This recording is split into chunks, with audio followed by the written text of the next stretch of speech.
Hello students. তো আজকে আমরা দেখব আরেকটা টপিক ফসল উৎপাদন ও তার ব্যবস্থাপনার। তো আমরা লাস্ট ক্লাসে পড়েছিলাম কি মাটি প্রস্তুতি সম্পর্কে। মাটি প্রস্তুত আমরা কেন করব, কিভাবে করব।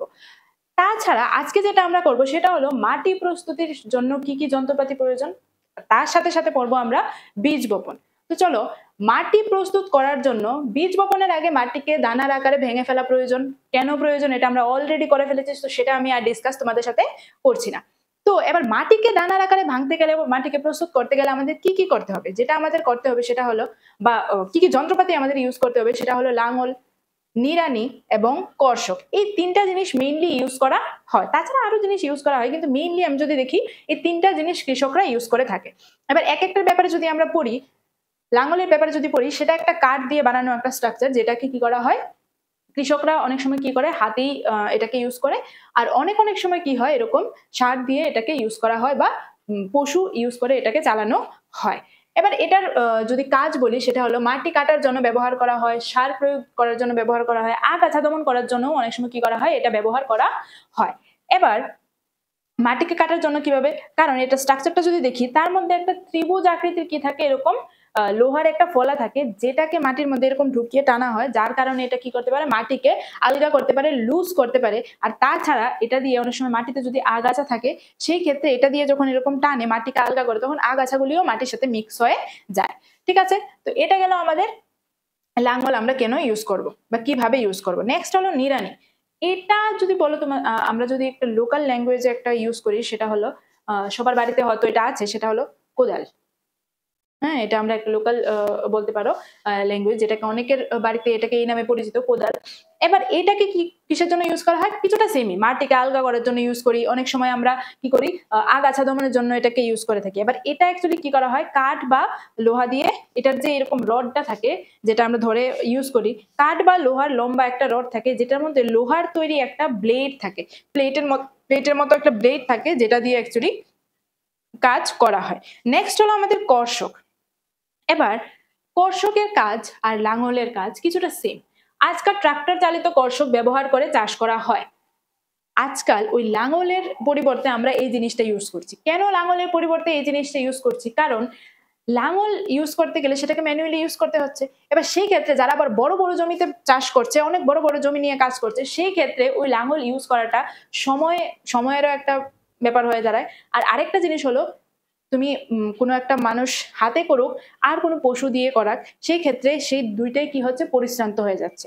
তো লাঙল ইউজ করাটা বড় বড় কৃষকদের জন্য এতটা প্র্যাকটিক্যাল না। এই জন্য যারা বড় বড় জমি নিয়ে চাষ করছে, সেই ক্ষেত্রে তারা কি করছে, ট্রাক্টর চালিত কর্ষক ইউজ করছে, যেগুলি অ্যাকচুয়ালি মেশিনের মাধ্যমে জিনিসগুলি করতে পারছে, যার কারণে কি হচ্ছে, সময় ও পরিশ্রম কমায়।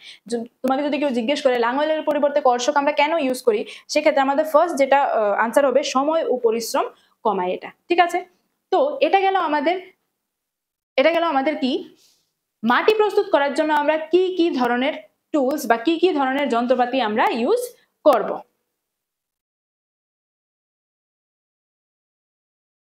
নেক্সট হলো, এটা গেল আমাদের মাটি প্রস্তুতি। কেন আমরা আগের ক্লাসে পড়েছিলাম কেন করব, কিভাবে করব। আজকের ক্লাসে আমরা দেখলাম যে কি কি যন্ত্রপাতি ইউজ করে আমরা মাটি প্রস্তুত করতে পারি। এবার নেক্সট স্টেপ কি, মাটি প্রস্তুত করার নেক্সট স্টেপ আমরা পড়েছিলাম, সেটা হলো বীজ বপন। ঠিক না, মাটি প্রস্তুত করার যদি আমরা বীজ বপনই না করি, সেই ক্ষেত্রে ফসল কোথা থেকে উৎপাদন হবে। তো বীজ বপন কিভাবে করব সেটা জানার আগে আমাদের জানতে হবে, বীজ বপন করার আগে কৃষকদের সবসময় একটা জিনিস খুব ইম্পর্টেন্ট, যেটা মাথায় রাখতে হয়, একটা ভালো বীজকে বাছাই করা। যদি আমরা একটা ভালো বীজকে বাছাই না করি, সেই ক্ষেত্রে আমরা যত ভালোই মাটি প্রস্তুত করি না কেন, যত ভালোই সার প্রয়োগ করি না কেন, জল সেচ করি না কেন, সেক্ষেত্রে কি হবে, মাটিটাকে বীজটা যদি ভালো না হয়, সেক্ষেত্রে কিন্তু একটা ভালো ফসল আমরা পাবো না। তো এই জন্য যে কোনো কৃষকদের প্রথমেই কি করতে হয়, বীজ বপন ফসল উৎপাদনের সবচেয়ে গুরুত্বপূর্ণ অংশ, এটা আমরা জানি। কৃষকরা উচ্চ ফলন দেয় এমন বীজ ব্যবহার করতে পছন্দ করে। এবার কৃষকরা বীজ বপন করার আগে একটা ভালো বীজ বাছাই করে নেয়, এমন একটা বীজ যেটা উচ্চ ফলন দেবে, প্লাস আরো কিছু জিনিস যদি আমি অ্যাড করি, এরকম একটা বীজ যেগুলি পোকামাকড়ের আক্রান্ত কম হবে, সেরকম বীজ কৃষকরা ব্যবহার করে। এটা গেল বীজ বপনের আগে আমাদের কি মাথায় রাখতে হবে। নেক্সট হলো, বীজ বপনের সময়ও আমাদের কিছু জিনিস মাথায় রাখতে হবে, বা একটা ইম্পর্টেন্ট জিনিস যেটা মাথায় রাখতে হবে, সেটা হলো বীজ বপন করার সময় প্রত্যেকটা বীজের মধ্যে একটা নির্দিষ্ট দূরত্ব বজায় রাখতে হবে। মানে একটা বীজকে যদি আমি এখানে লাগাই, একটা নির্দিষ্ট দূরত্বেই আরেকটা বীজকে লাগিয়ে নেব বা লাগিয়ে দেবো। এটা এরকম না একটা বীজ এখানে, একটা এখানে, একটা এখানে, আবার আরেকটা এখানে, এরকম না। প্রত্যেকটা বীজের মধ্যে যতটুকু সম্ভব একটা নির্দিষ্ট দূরত্ব থাকা প্রয়োজন। কেন দূরত্ব থাকা প্রয়োজন? কারণ কি, যখন আমরা একটা বীজকে নির্দিষ্ট দূরত্বে যদি আমরা না লাগাই, সেক্ষেত্রে খুব কাছাকাছি যদি দুইটা বীজকে আমরা লাগিয়ে দিই, তখন সে কি করবে? সাপোজ আমি তোমাদের একটা এক্সাম্পল দিচ্ছি। আমি এখানে একটা বীজ লাগিয়েছি, এখানে একটা বীজ লাগিয়েছি। তো এই জায়গাতে টোটাল ২ টা বীজ আছে। তো সে এই জায়গাটা থেকে কি নেবে? কারণ একটা বীজ যখন লাগায় সে তার খাবার, হ্যাঁ? সে তার মানে খনিজ পুষ্টি বা পুষ্টি উপাদান বা জল কোথা থেকে শোষণ করবে? মাটি থেকেই। তো সে এখান থেকে করছে, সে এখান থেকে করছে। কিন্তু এতটুক জায়গাতেই যদি আমি ১ টা, ২ টা, ৩ টা, ৪ টা, ৫ টা এরকম অনেকগুলি বীজ লাগিয়ে দেই, তাহলে এই ৫ টা বীজ এখন কি করছে? যেই জায়গায় আগে ২ টা বীজ এখান থেকে পুষ্টি উপাদান শোষণ করছিল, সেই ক্ষেত্রে এখান থেকে এখন ৫ টা বীজ পুষ্টি উপাদান শোষণ করবে। এবার ৫ টা বীজ যদি এখান থেকে পুষ্টি উপাদান শোষণ করে, সেক্ষেত্রে কি হবে? উপযুক্ত পুষ্টি উপাদান বা জল কোনোটাই একটা বীজও কোনো জিনিসই পর্যাপ্ত পরিমাণ পাবে না। সেই ক্ষেত্রে এই জিনিসটা যাতে না হয়, প্রত্যেকটা গাছের মধ্যে বা প্রত্যেকটা বীজের মধ্যে যাতে পুষ্টি উপাদান, জল এগুলি নিয়ে কোনো ধরনের কম্পিটিশন না হয়, সেই ক্ষেত্রে আমাদের দেখতে হবে প্রত্যেকটা বীজ যেন একটা নির্দিষ্ট দূরত্বে থাকে। তো নেক্সট যদি আমরা দেখি, অনেক সময় কি করা হয়, কৃষকরা যখন বীজ বপন করে সবসময় কি হয়, নির্দিষ্ট দূরত্বটা বজায় রাখা পসিবল হয় না। তো যখন দেখে যে গাছগুলি বৃদ্ধি পাওয়ার পর খুব কাছাকাছি চলে এসেছে, কারণ পাতা টাতা গ্রো করে, ওই পাতাগুলিও একটার পর একটা পরে থাকে, সেই ক্ষেত্রে কি হয়, কখনো কখনো ভিড় রোধ করতে কয়েকটি গাছপালা অপসারণ করতে হয়। কিছু কিছু সময় কি হয়, ওইগুলির ভিড় এড়াতে বা ওইগুলির মধ্যে যাতে কোনো ধরনের পুষ্টি উপাদান, জল, সূর্যালোক এসব নিয়ে কম্পিটিশন না হয়, সেই ক্ষেত্রে ওই মিডল থেকে আমাদের কিছু কিছু গাছকে কি করতে হয়, উঠিয়ে নিতে হয়, যাতে যেইগুলো অলরেডি আছে সেইগুলো যাতে ভালোভাবে বৃদ্ধি পেতে পারে। তো সেই ক্ষেত্রে আমাদের ধ্যান রাখতে হবে বীজ বপনের সময় যাতে একটা কি থাকে, নির্দিষ্ট দূরত্ব আমাদের বজায় রাখতে হবে। তো ২ টা জিনিস দেখলাম আমরা বীজ বপন করতে গেলে আমাদের কি কি করতে হবে। প্রথমত একটা ভালো বীজ বাছাই করা, দ্বিতীয়ত আমাদের নির্দিষ্ট দূরত্বে এবং নির্দিষ্ট গভীরতায় বীজকে বপন করতে হবে। কেন গভীরতা বললাম? কারণ আমি একটা বীজকে যদি খুব বেশি মাটির গভীরে প্রবেশ করিয়ে দিই বা বপন করে দিই, সেই ক্ষেত্রে ওই বীজটা কিন্তু আর মাথা তুলে মাটি থেকে বের হতে পারবে না। ঠিক না? কারণ তখন সে ছোট্ট থাকে, তার এতটা স্ট্রং থাকে না। তো সেই ক্ষেত্রে একটা নির্দিষ্ট গভীরতায় আমরা কি করব, বীজটাকে বপন করব। এবার এটা গেল আমরা বীজ বপন কিভাবে করব। নেক্সট হলো আমরা বীজ বপন করার জন্য কি কি ধরনের যন্ত্রপাতি আমরা ইউজ করব। তো দেখো, বীজ বপন করার জন্য বিভিন্ন ধরনের যন্ত্রপাতি ব্যবহার করা হয়।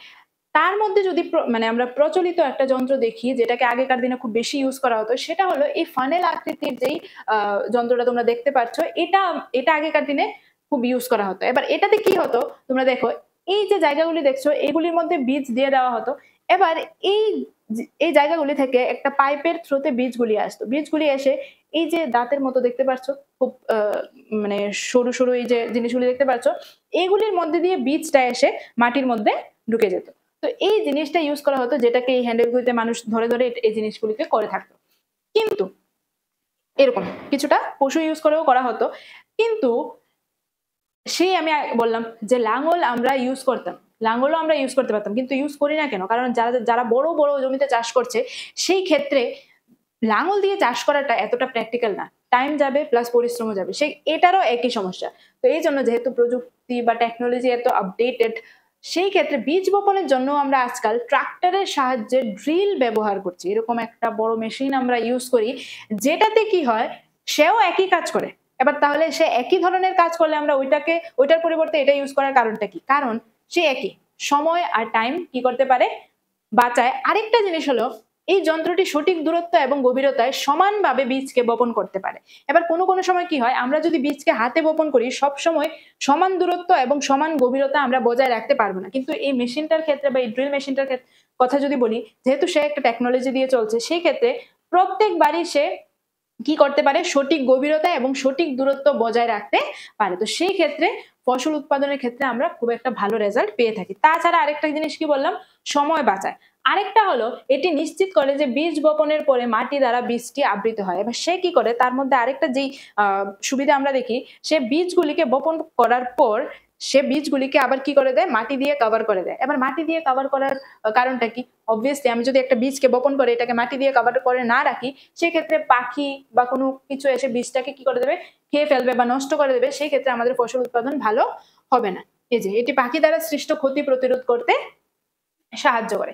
নেক্সট হলো কি, বীজ বপন যন্ত্র ব্যবহার করে বপন করলে সময় ও শ্রম বাঁচে। সেটা তুমি আগেই বললাম যে এই যন্ত্রটা ইউজ করার মেইন যদি বলো যে বেনিফিটটা কি, আমাদের যারা বড় বড় কৃষক, যাদের খুব বড় বড় জমি নিয়ে যারা চাষ করছে, সেই ক্ষেত্রে এটাই হেল্পফুল। সেই ক্ষেত্রে যদি আমরা আগেকার দিনে প্রচলিত যে যন্ত্রটা থাকে সেটা যদি ইউজ করি, সেক্ষেত্রে সময় খুব বেশি লেগে যাবে। ঠিক আছে, তো এই সময় আর পরিশ্রম বাঁচানোর জন্যই আমরা কি করছি, এরকম ধরনের টেকনোলজি এখনকার দিনে আমরা ইউজ করছি। তো এটা গেল যে আমরা বীজ বপন কিভাবে করব, কি কি ধ্যান রাখতে হবে বা কি কি যন্ত্রপাতি আমরা ইউজ করব। এখান থেকে একটা ইম্পর্টেন্ট কোশ্চেন আসতে পারে যে আমরা প্রচলিত যন্ত্রের পরিবর্তে ড্রিল বা ড্রিল মেশিন আমরা কেন ইউজ করি বীজ বপনের জন্য। সেই ক্ষেত্রে আমি তোমাদের সুবিধাগুলো বললাম।